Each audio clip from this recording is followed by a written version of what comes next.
Roloff. Chris McDonald Dennis.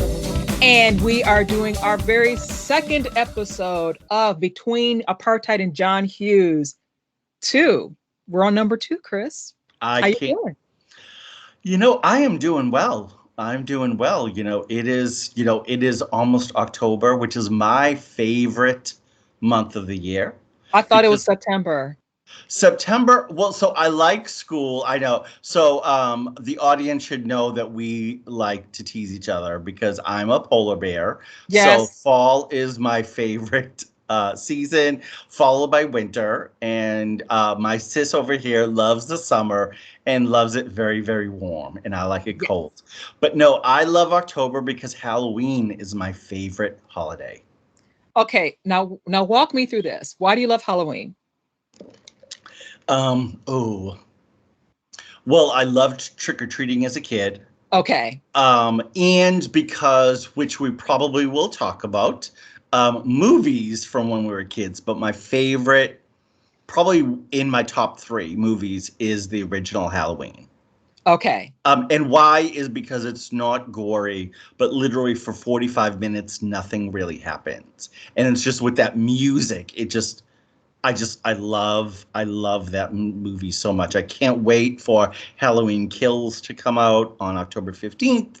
I'm actually going to go into a movie theater for the first time. I mean, I'm going to go to a matinee. Right. And the theaters that I go to, actually, I can buy a ticket online and know where my seat is and stuff like that, so I can make sure that I'll be okay. But I cannot wait. Bless your heart. I see, because today's video cast is about our first memories. So with me, when I remember about horror films, is they scared the shit out of me. What had happened was I was, I guess I was like 8, 9, 10. I was watching TV. At the time, we had a TV in the kitchen. We had a big TV in the living room, and we carried the TV up and down between me and my sister's room and the kitchen. I was watching TV in the kitchen by myself. The stove light was on, and the commercial for the horror film about the puppet. It was a ventriloquist. Magic. Yes. With Anthony Hopkins. Yes. That blankety blank dummy scared me so badly. I screamed and I jumped out of the bar stool that I was sitting on. And my mom and my ex-stepdad ran down the stairs like, "What's wrong?" Oh, they thought somebody was in the house. What? I'm like, "Oh my God, the puppet. It scared me." And they looked at me like, "Girl, what?" Okay. Bye. I remember that commercial, and I remember because I've never seen the movie because it scared me so much. Yes. See, we need to talk. You need to talk to Mama Plaid because she looked at me like I was in a totally different world. I said, "No, that thing scared me." No. So yes. So that was, and that's why I knew I'd never had a stomach for horror films. I just couldn't do it. I'm like, I don't have the constitution for horror films. I think I did see Silence of the Lambs, but was that considered horror or psychological thriller? I don't know. That shit scared me. Anthony Hopkins did too good of a job. I'm like, my bro, but he did his job. He did his job beautifully. Interesting that he was in Magic and that. So your connection with horror, with Anthony Hopkins and horror, But I don't remember Anthony Hopkins in the commercial. I just remember that ventriloquist dummy. I thought, no. Yep. And then I think the other film that I saw that was a horror film was Get Out. I thought, and I had to steel myself. I'm like, okay, I'm gonna, but whatever happens, I'm with somebody who's really cool, Valerie in Minnesota. Hey girl. But also I'm like, I'm gonna steel myself, and if it gets too intense, I'll leave. Thankfully, I made it. I thought it wasn't that bad. I'm like, it's not that bad. Great. But was I going to see Us? Hell no. I was not going to see Us. I loved Us. Oh my God. I saw Us and then went back the next day because it was so deep and it just I loved it. So actually, so our topic, folks, is our kind of first historical memory. So Yes. actually, and we didn't think we were going to talk about movies, but as you've come to figure out, we just go down rabbit holes. So I'm actually going to talk about my first horror or it, yeah, suspense movie. Okay. Um, so when I don't know if you remember, and I don't know if Toledo they did this, but they used to have like HBO free weekends, like where they would Yes. just give you it for a weekend. Hmm. And it was 1978, Okay. and The Omen was on, and I watched The Whew. Omen by myself. Of course, my parents told me not to see it. Right. Scared to death. Ah! Was convinced Mm. some British white lady was going to come in and tell me not to worry about it. So my grandmother used to go to mass like Right. 3 times a week. Okay. Little 9-year-old Chris goes with her one day, goes up to the priest, solemnly says, "I promise I will never get 666 on my head." And I was crying, and he was like, "Oh Lord, this child, what is wrong with him? What is wrong with him?" I was like, the Antichrist, oh my God, that movie. I Mm-mm. know if you've ever seen it, but No. it was a good, I mean, it was that movie, but I remember like looking at my forehead because supposedly that's where the 666 was for the Right. Antichrist. It was, oh yeah, that was that movie. And I remember my parents told me not to watch Helter Skelter, which was about Oh, Charles Manson. And of course, what yes. does Chris do? Seeks down and watches Helter Skelter and then has nightmares for a whole week. And my mother's Nope. like, dumbass, Nope. told you not to watch Mm-mm. it. My mom had Rosemary Baby. She had the novel on her bookshelf. Never read it. I'm like, I don't have the Constitution. And I know the movie, they said the movie was amazing. Wasn't that Roman Polanski? Yes, the Mm. movie is amazing, and it's funny too because Ruth Gordon's in it and can be very very funny and stuff like that. But it is scary. It's yeah. Ooh, Mm-mm. Mia Nope. Farrow with that cute little Vidal Sassoon hairdo. Oh, it Right. is. Yeah, it is And her scary. son looking just like her. You go, Ronan. You go, your bad Yes, self. But yeah, nope. yes. Mm-mm. Cause I can't do it. And I No. think at this point in my life, I'm like, you know what? There's enough horror going on if I just open the window and look outside. So I don't need to sit down and literally intentionally take in a horror film. I can't do it. So Yeah. I just Yeah. tend to kind of gently walk away from it. It's like y'all love it. I will listen to y'all. I will enjoy your enthusiasm about horror films. Yeah. Like, oh, Kenitra Brooks, who got to interview Tony Todd from Yep. Candyman. Yep. And I said, I always imagined him in like a Bridgerton slash a masterpiece theater type of work. I never thought of him as Candyman. Yep. And she says, "Oh yeah, he's absolutely a wonderful person. He's tall. He's a cuddly person. He rescues cats. He's a doll." I said, "Okay, good." But I thought I can't do Candyman. Yeah. I know, Yeah. and I also wonder if it's about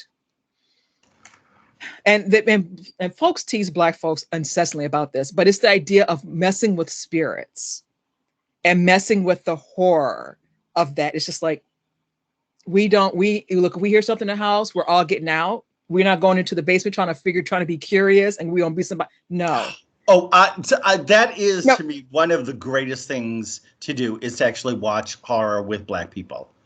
no. Because especially when white women do that, because they're like, dumbass, they're like, Right. leave. Like, it's like, what are you doing? Yeah. What are you Yes. doing? Mm-mm. What are you doing? And Yeah. why are you got the Ouija board? The fuck? Don't you understand? Mm-mm. Someone Exactly. told me that the Ouija board is where the directs to the spirit world hang. It's like, Yep. you don't even know what you're getting with that. So don't mess with it. Yep. Don't mess with it. Yep. You know. My mother would not allow tarot cards. She would not allow Ouija boards in her house. She was like, you know what? My mother Mm-mm. did not mess with spirits. No, no. And I think that's I think a lot of Black folks, Black American folks, let me speak about specifically, don't we don't fuss with that. Mm-mm. No, you have Yep. it's like as Christian as we are, we also have a very healthy respect for the spirit world, and you don't mess with the spirits. You know, if Nana is good, Nana is good. Right. If Uncle so-and-so died bad, Uncle so-and-so died badly, and that's where it's going to stay. We ain't Right. trying to call them up. We ain't trying to have a, Right. we don't know. Yep. Mm-mm. Well, you know what's interesting? Of course. So again, audience, who knew this is where we were going to go? Um, but what's interesting is I think also all of this that we're talking about, what you talk about with the spirits and like my mom's reaction, I think it comes from our African heritage. Yes. It's because I think that we, you know, when I think of Yep. Santeria and I think of, Voodoo. hoodoo and things like that, Yep. it's that. So even African American, Black Americans who are Christian, there is still that understanding that spirits that we knew that all of us knew on the continent. Mm-hmm. Yeah. Nope. Yeah. You have to be a special kind of practitioner to handle those things, and you treat them with respect. If you are a priestess, the people are very strict about it. Like, you just don't show up talking about some I am Oya's child. It's like, are you really? People will put you in check and will check your background thoroughly before you jump up and say Yep. some stuff like that. Yep. There will be none of that. Yep. None of that. So yeah. Exactly. Um, but other historical things. Now that let's get off of horror a little Yeah, bit. let's get that. So now back History. to the historic. So what folks we wanted to talk about was what were our first historical memories. We also thought Yes. that for Gen X folks, this might be really interesting to make you think about like what was it like? What was the first historical memory? Because Andrea and I have had great conversations about, because we're also learners, like what was really our memory versus what was things we've learned afterwards. Like when we were Right. recently talking about the fall of Saigon, remember? And we were talking about Yes. like, do we really remember that? Or was it more like the documentaries that we've watched since then because we were Yes. 6? And Yes. I talked about, I remember the emotions in my house Mm-hmm. because my dad was a Korean War veteran. I really appreciate when you were like, what is it that you really remember? So we just kind of want to be Right. like, what is it that we really remember? So For me, I remembered the bicentennial. yes, That was a huge thing when I was like in first, second grade. We were teasing each other before we started recording that we all of our pictures had the Liberty Bell because we were trying to commemorate the year of 1976. yep, So I had the pigtails. I had some very busy little jacket, my little rings, my little girly rings um, from the gumball machine, and I was fly and the Liberty Bells right there.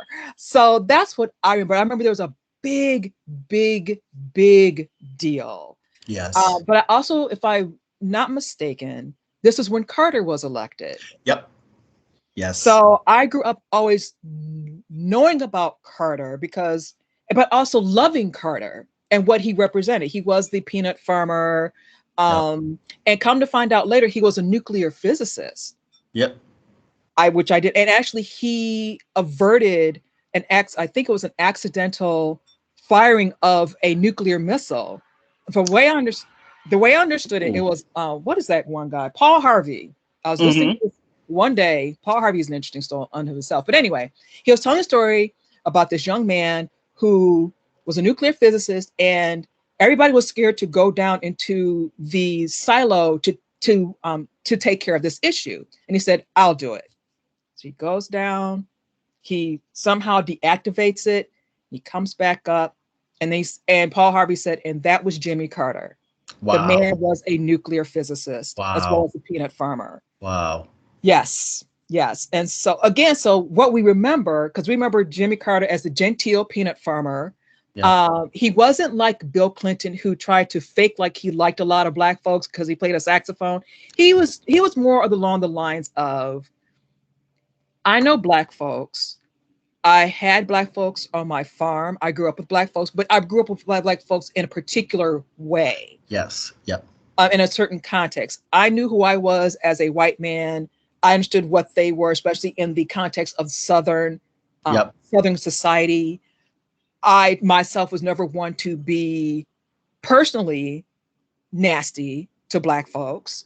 And he carried that, I think, into his presidency. Right. And Yes. come to find out, end up, the older he got, he's like, I don't give two and Palestine is under apartheid system. I mean, he just went Yeah. off as an No. older man, and you're just like, bruh. He, I had liver, I had brain cancer. I don't care. I'm gonna come back. I'm gonna build me some houses. I just thought, okay, Mr. no. Carter, yes sir, yes sir. He really did. So I too remember the bicentennial, and for me, it was interesting growing up in Boston. So I Okay, remember the tall yes, ships coming. Um, One of my memories. So my um, picture was I had my bowl haircut that my father had probably done the night before. I had right a on. red shirt on. I had my buck teeth, and I had my hand on the little Liberty Bell. But I Oh, have a Liberty memory of going to Bunker Hill Monument and sitting on my dad's shoulders so that okay, I could see.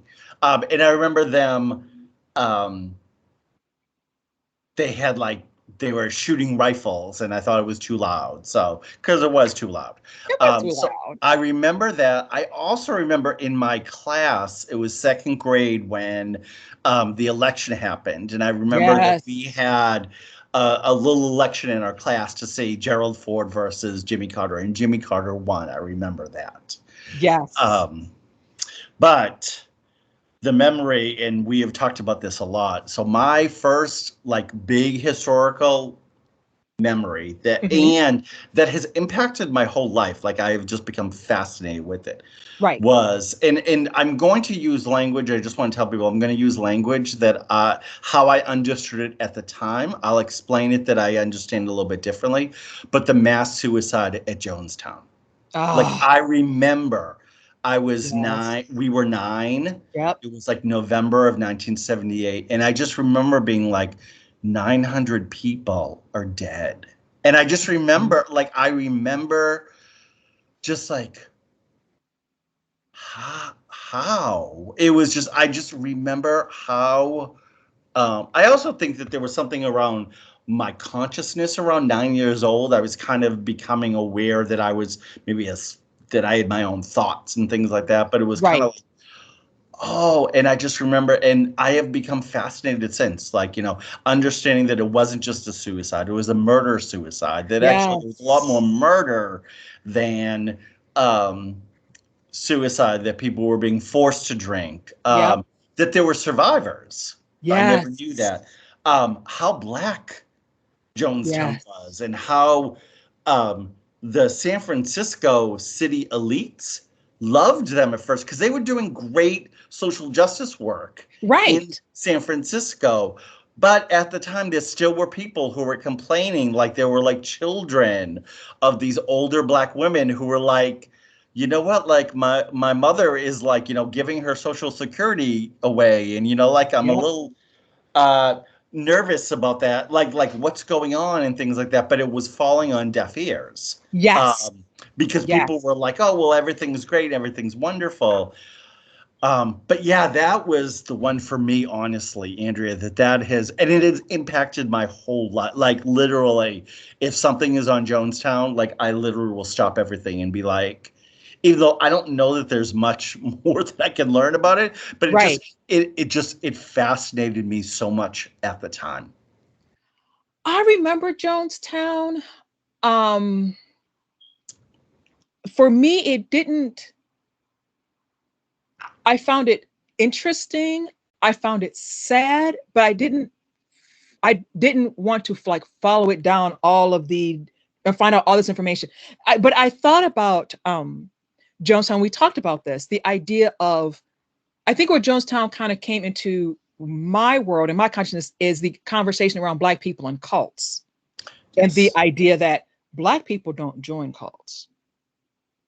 Yep. So those Black folks over there weren't quite Black because they joined this cult. That's how Jonestown came filtered Ooh, into my world. When the that's reality interesting. is, Black folks join cults all the time. And it was a utopia, and it was a It was utopian cult. I utopian, mean, so right? And I could totally see why. I mean, you and I have talked about that. I think it Mhm. shows more that people's ignorance about what the cult, about what it was, because Yes. I could so see marginalized folks joining that. It sounded like, when I hear what he was selling, it was Right. amazing.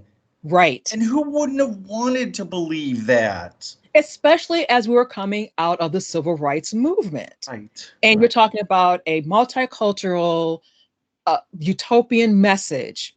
Right. Why wouldn't we? I mean, we were, because again, as we were saying at our very first vidcast, is that we were the desegregated generation. And so Right. we were trying to figure, what does this look like?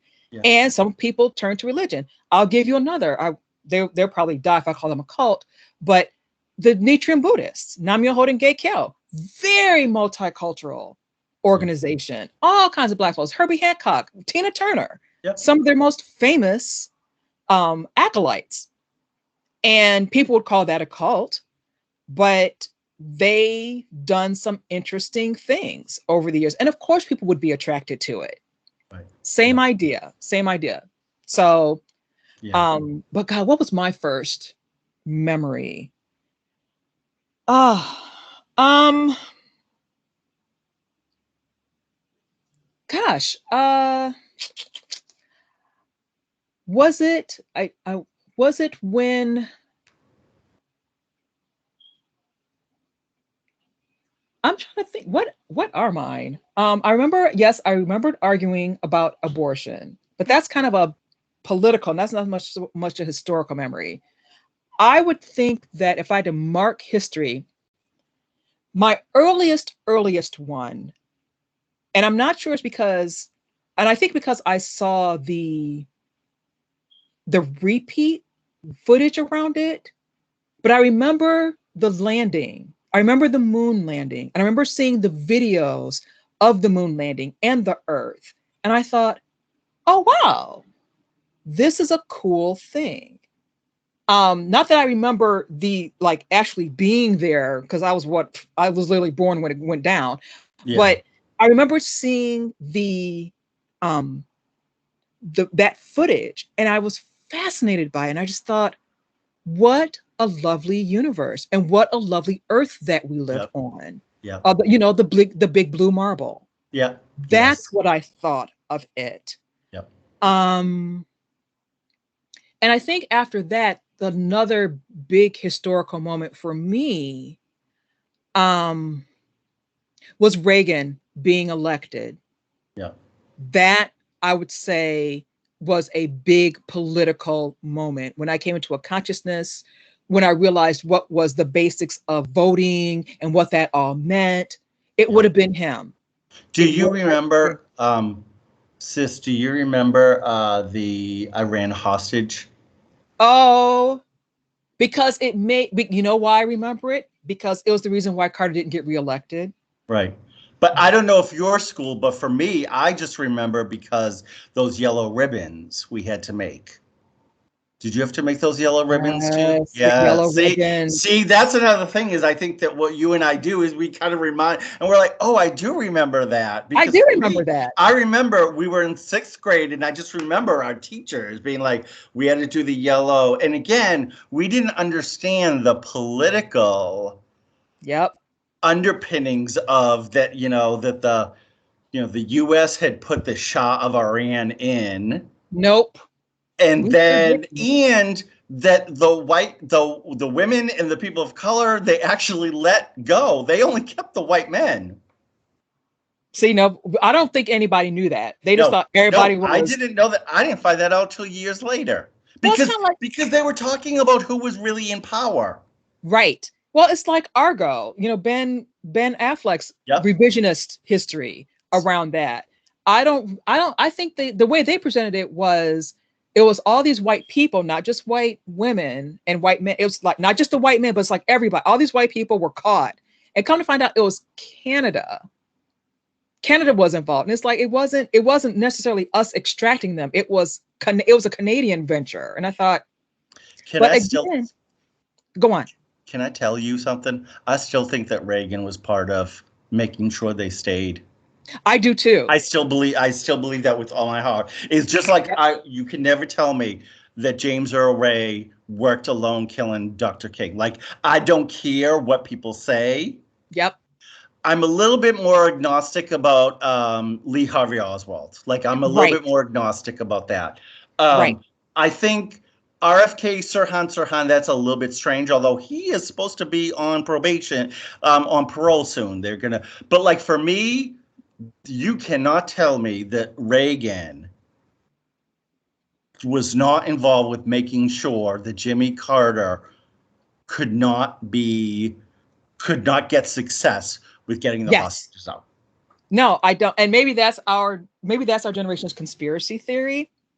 But I do, because considering everything else that came out around Iran Contra, Yes. Yep. I refuse, not refuse, but I wonder if it went deeper than Iran Contra. I think a lot of people felt. I think there's whole lot of fall folks around Iran Contra. Oh, all But of it more? Yes. I would not be surprised if one day we all get those declassified papers and it says that actually Reagan was involved in keeping the hostages there. And people have been hinting around that for years. It's kind of like this low hum around Reagan and Iran Contra. But yes, I would not be surprised Yep. if he, and I thought I heard back then or a couple years later that somebody said, yeah, he basically kind of kiboshed it so he could win and therefore he could get into power. Yep.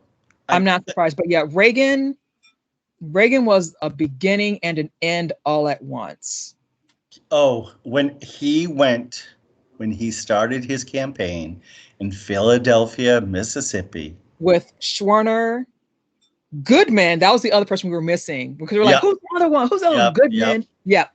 It was And Goodman. Cheney. And Cheney. He did that on purpose. He did it on. He was a nasty little man. And when he went to, do you remember when he went to, was it Czechoslovakia, and he put the wreath on the Nazi officer, said there were good people on both. I was like, you know what? It was, yeah, there was. Oh, he was a mess. But low key, he was the, shall we say, the beginning of the dog whistle Republican politics. Yes. Because what did Lee Atwater say? You just can't say N-word, N-word, N-word. You got to couch it in all this other stuff. And he brought that to he brought that into the White House, and he made that a thing in the White House. And the Republicans picked it up from there until they did, like someone says, it's a euphemism until it becomes a euphemism until you don't need the euphemism anymore. Well, you know, when Barry Goldwater lost in 1964, they said, nope. They said, okay, well, that's going to lose right now. Right. So we need to slowly create institutions and take over the party. And that's exactly what they did. And that's exactly what they did. And it's like, okay, Barry. So to me, there is a direct line between Barry Goldwater and Orange Face. Yep. Oh, yeah. And the minions now. Oh, you know, I would even say Reagan, Goldwater, Reagan, Sarah Palin, and the Tea Party, and Donald Trump. Yes. Yeah. And dare we say, and let's not forget Miss Girl, Virginia Thomas, Clarence Thomas's wife, who is the direct progenitor of the Tea Party movement. Yes. When you look at her, well, it's interesting, and I definitely want us to do a podcast, a video cast about that, is that we are coming up to the 30th anniversary of those hearings. And for me, that was a huge political movement for me. Like that was, you know, I think that was for me, like I was politically aware and becoming, but there was something about that commitment. And I think it was also the first time there was about this intersectional feminist moment there. Yes.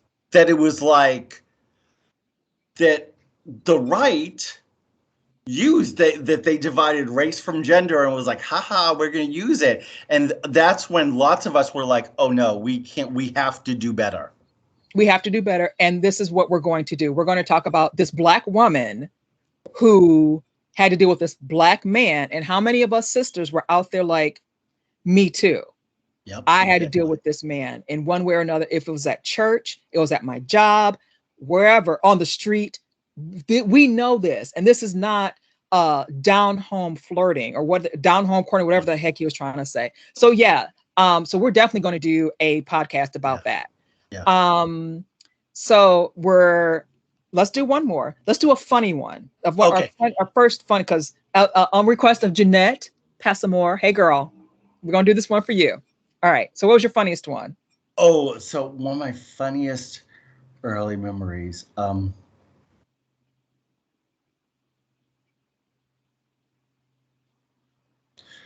Ooh, funniest early memories. Okay, so I will probably just talk about disco.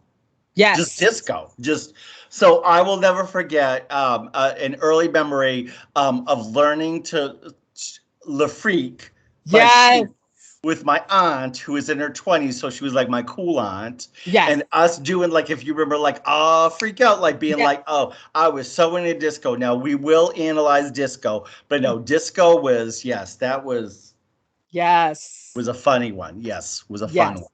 I don't know if it's historical, but this is like a history of me kind of memory. So I was what, 3, 4, and my mom, my aunt Maxine, and my uncle James, both who've passed, rest in peace, went out to California, and we drove out to California in his big Cadillac. Ooh, of course. Of course, because black folks, middle class And black so folks. no, and black folks from the South. Yes, Yes. we're gonna drive. We're gonna ride it out. Well, my first memory was that I remember vomiting in the car, and I thought, wow, that's the best thing that came out of me.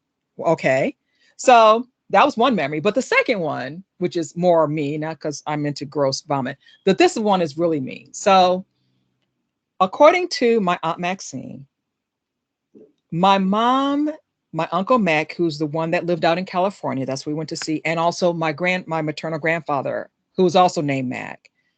Uh, my uncle Mac, my mom, and I guess some friends of theirs and their partners and boyfriends and girlfriends went to Las Vegas. And I saw my mom leave. And my aunt Maxine said, "You were," she said I was inconsolable. I was absolutely inconsolable. So my grandpa tried to pick me up, I would not stop crying. My auntie tried to pick me up, wouldn't stop crying. So, and I would always look at the door, and they're like, and so one day so not one day, but that day I walked out the door, and they tried to, oh, you know how you like you do with little kids. Oh, no, no, no, don't go out the door. Don't go out the Yeah. door. I was determined, I'm going to go out this door. So I went out that door, and my aunt Maxine says, so what I did, she said, was everybody was concerned with you walking out there. She says, I will watch her. I will follow her now, watch her, and we'll see where this goes. So I'm walking out, all determined little 4-year-old me is going to Oh, walk and out I the can whole see. door.